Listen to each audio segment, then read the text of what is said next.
It's good to be in Vilnius and to have this opportunity.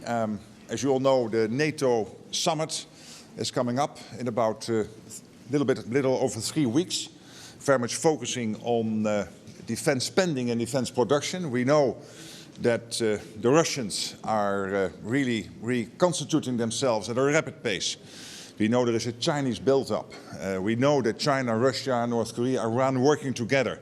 And Russia being a long-term threat to NATO, it is really crucial that in The Hague, when it comes to spending, when it comes to industrial production, we take the necessary decisions.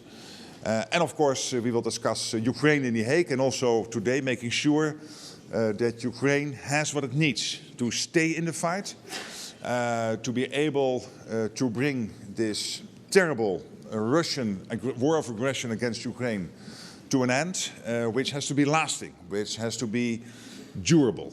So all of this will be on the agenda today, and very much look forward, under the leadership of the Lithuanian President, to have this meeting today. So thank you very much. How NATO's defense financing should look like at the summit in The Hague, and how should it be allocated proportionately?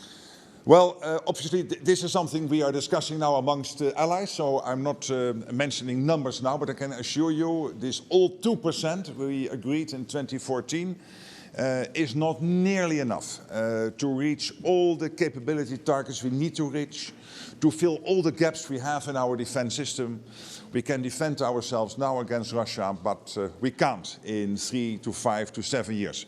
We have seen yesterday the comments by the Chief of Defense of Germany, and clearly we have to stand ready. So it will be considerably more than the 2% we were used to. And we also have to acknowledge that next to the hard defense spending, there is the issue of all the defense-related spending, including military mobility, including are our societies ready, including building up the defense industrial base. So all of this will be addressed. Mr. Secretary, can you comment on the presidential election in Poland?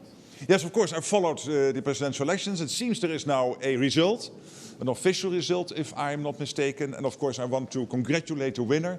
And I look very much forward to working together on all these issues and making sure that with Poland, NATO becomes even stronger than it is today. Should Ukraine become part of NATO by 2030? Well, you know that when it comes to Ukraine, in Washington, there was a clear commitment by all 32 allies that there is an irreversible path for Ukraine to come into NATO.